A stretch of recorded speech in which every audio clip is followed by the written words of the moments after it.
On December 4th, Vladimir Putin stated unmistakably in an extensive interview with the Indian broadcaster India Today that Russia would bring the Donbass under all circumstances completely under its control. The Kremlin leader presented the frontline situation as a kind of ultimatum: either the Ukrainian army withdraws from the still contested areas, or Moscow will liberate these territories with military force. As justification, Putin referred to the referendums in Donetsk and Luhansk from the year 2022, which, from the Kremlin's perspective, had already decided the political status of the Donbass in favor of Russia. At the same time, he admitted that the search for a solution to the Ukraine war is a very difficult mission, one that had already been worked on under U.S. President Donald Trump. At that time, American special envoys and Jared Kushner presented a 28-point plan in Moscow, which was divided into 4 thematic blocks and discussed point by point with the Russian leadership during an almost 5-hour meeting without a decisive breakthrough. While conference rooms are still struggling over formulations, the military situation in eastern Ukraine is dramatically escalating. According to a Ukrainian soldier deployed at the front, 5 brigades with a total of around 1,000 fighters near the city of Minhor in the Donbass are on the verge of encirclement. According to his descriptions, Russian troops have captured almost all important buildings along the connection routes between Minhor and the areas held by Kiev, and have largely cut the supply routes so that only drone-based resupply is still possible. A high-ranking NATO representative confirmed to Western media that Russia already controls more than 95% of the contested area near Pokrovsk, and that only a narrow corridor under permanent fire still allows Ukraine limited rotations of personnel. In Brussels, the alliance is attempting to counteract this and has pledged military support amounting to around $1 billion within the framework of recent consultations. But the clearer Putin marks his claim to a new map in the east, the more urgent the question becomes whether precisely here the zone is emerging that will determine the further course and the possible end of the war. Welcome to our channel, where we classify the central developments of international conflicts and make the geopolitical context behind the current headlines understandable. The recent statements by Vladimir Putin regarding the Donbass show how closely political decisions, military shifts, and diplomatic initiatives are currently intertwined. While Moscow publicly marks a new strategic line, key areas in the east of Ukraine are simultaneously coming under massive pressure, meaning that every change at the front has immediate effects on the diplomatic agenda. This becomes particularly clear in the area of Pokrovsk and Minhor, where, according to Western services, Russian troops exercise almost complete control, and Ukrainian units have only a narrow, highly endangered corridor at their disposal. The question of how long this line can be held will decide not only tactical advantages, but possibly the entire structure of a future peace agreement. In parallel, Moscow and Washington continue to negotiate a 28-point plan, which has not brought a breakthrough, but is viewed by both sides as a necessary framework for further talks. Europe, in turn, is striving not to be sidelined, since the bilateral consultations between the USA and Russia visibly restrict the EU's strategic room for maneuver. Against this background, the decisive question arises whether precisely in the Donbass that flashpoint is now emerging, where military reality and diplomatic options become inseparably connected. On December 4th, Vladimir Putin declared in his interview with India Today that Moscow was prepared to bring the Donbass both politically and militarily completely under Russian control if Ukraine did not withdraw. He emphasized that the referendums of 2022 in Donetsk and Luhansk had, from Russia's point of view, already created the legitimacy to permanently integrate the respective territories into the Russian state structure. At the same time, Putin described that American special envoys and Jared Kushner under the administration of Donald Trump had presented a 28-point plan, which was divided into 4 thematic blocks and discussed in detail during an almost 5-hour meeting with the Russian leadership. According to his statements, the plan contained several proposals that Moscow could fundamentally examine, while other points remained unacceptable from the Russian perspective. Parallel to these diplomatic talks, the situation in the east of Ukraine escalated significantly, A Ukrainian soldier told the German magazine Bild that 5 brigades with around 1,000 fighters in the area of Minhor were in fact encircled. The soldier explained that Russian troops had taken almost all strategically important buildings between Minhor and the areas held by Kiev, and that supply was only possible via unmanned aerial vehicles. A high-ranking representative of NATO confirmed that Russia controlled more than 95% of the contested area around Pokrovsk, and that only a narrow corridor heavily shelled allowed limited withdrawal and rotation movements. He pointed out that Ukrainian units continued to offer resistance, but were facing an acute shortage of ammunition supplies and secure communication routes. According to NATO's assessment, Ukraine is preparing additional defensive lines in case the area of Pokrovsk should fall completely under Russian control. At the same time, the alliance announced that it would support Kiev with weapons and ammunition worth around $1 billion as part of a new package in order to maintain defense capability. The current escalation in the Donbass can only be understood if one considers the developments since 2014, when pro-Russian groups took control of parts of Donetsk and Luhansk after the change of power in Kyiv. In the following years, a complex front line emerged consisting of trenches, fortified positions, and difficult-to-access passages, which was continuously expanded by both sides. According to Western services, Russia significantly increased its military presence along the Ukrainian border starting in 2021, thereby creating the basis for the large-scale offensive that began in February 2022. With the beginning of this operation, the Donbass finally moved to the center of strategic interest as Moscow declared that the liberation of the region was one of the main objectives of the mission. In this context, the referendums in Donetsk and Luhansk in 2022 gained additional significance from Russia's perspective, as they were presented as a formal step toward integrating these territories into the Russian Federation. At the same time, there was a partial adjustment of Ukrainian military strategy as Kiev attempted to strengthen the defensive lines around cities such as Pokrovsk-Bakhmut and Avdiivka. Pokrovsk in particular developed into a logistical hub through which equipment, personnel, and ammunition were directed to the front sections of the Donbass. According to Ukrainian commanders, control of this city was crucial for holding the defensive positions located to the south and east. As the Russian advance progressed, the balance of power increasingly shifted in Moscow's favor, among other things through the intensive use of drones, precision-guided bombs, and highly mobile artillery fire. In parallel, the destruction of several transport corridors resulted in Ukrainian units being able to communicate and operate only in a limited way in some sections. At the same time, the United States and NATO increasingly relied on diplomatic channels and urged Kiev to keep possible negotiation corridors open, while Washington discussed long-term security guarantees for the region with Moscow.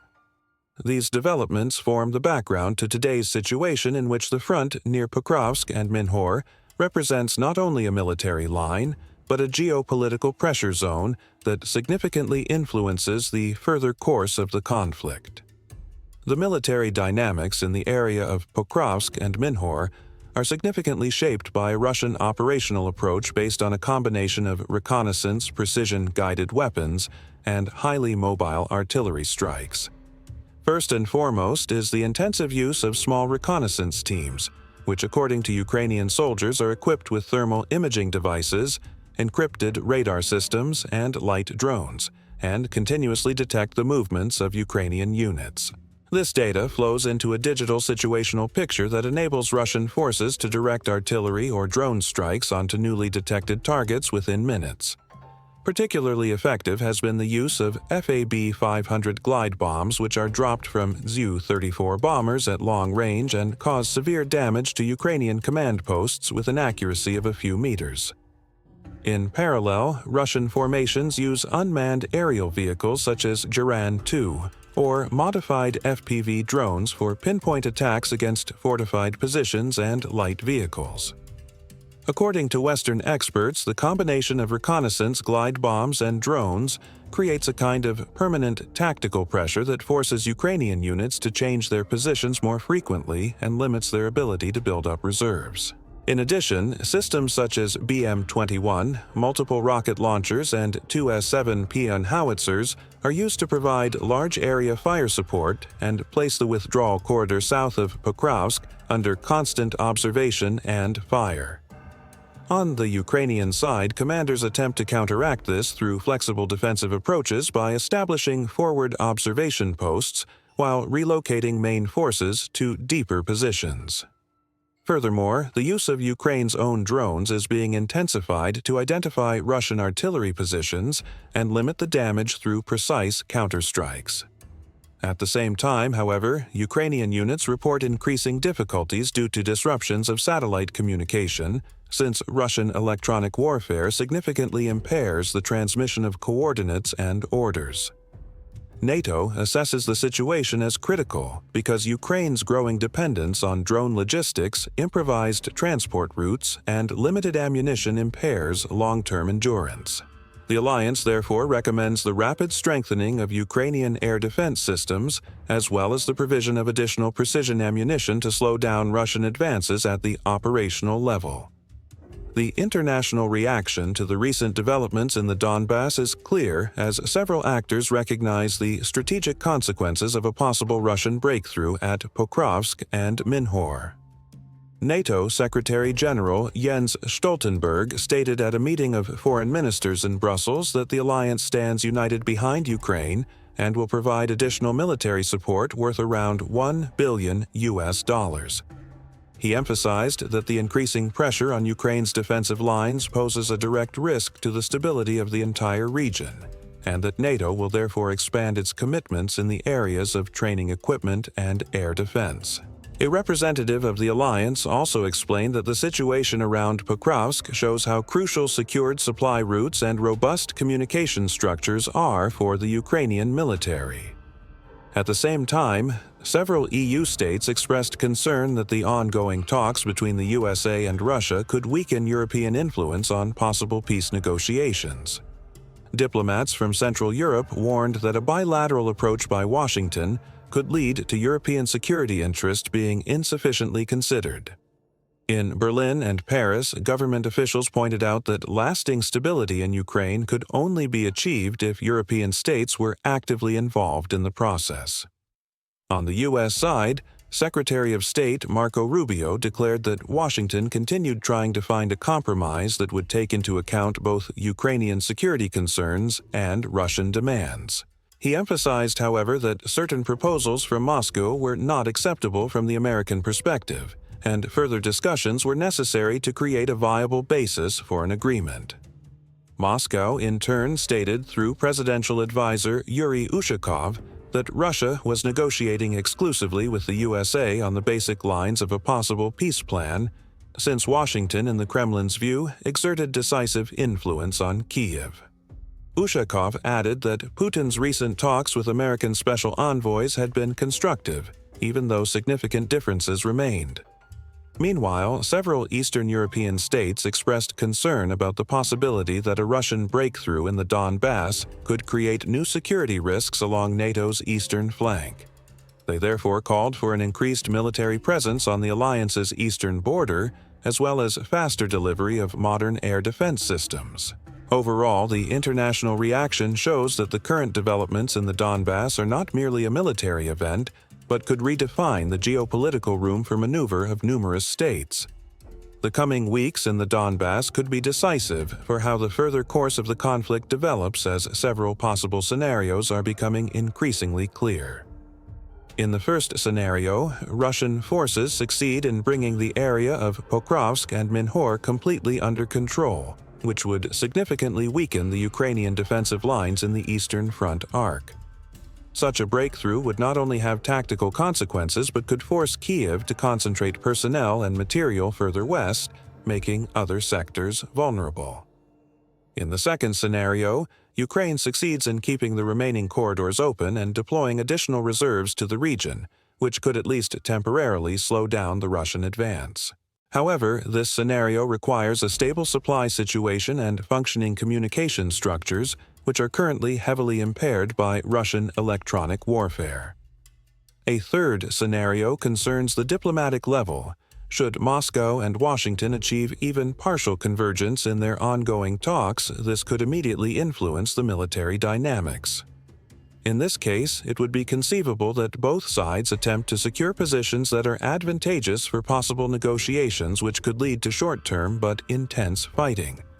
At the same time, NATO warns that a further shift of the front in favor of Russia would worsen the security situation along the alliance's entire eastern flank.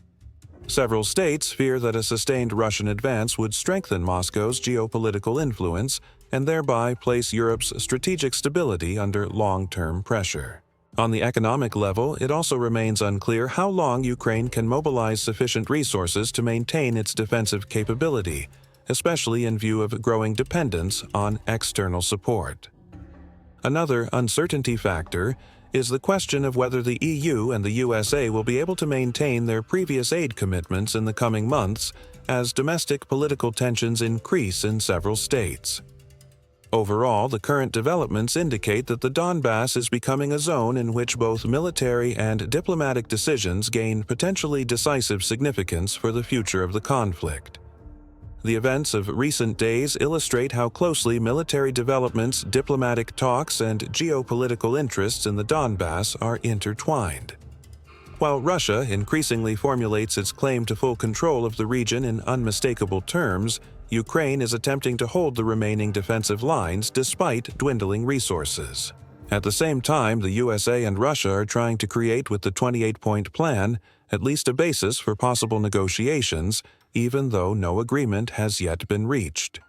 For Europe, the challenge is to maintain an active role despite limited influence and to ensure that regional security interests do not fade into the background. The front line near Pokrovsk and Minhor is thus becoming not only a military, but also a strategic benchmark from which the further development of the conflict can be read.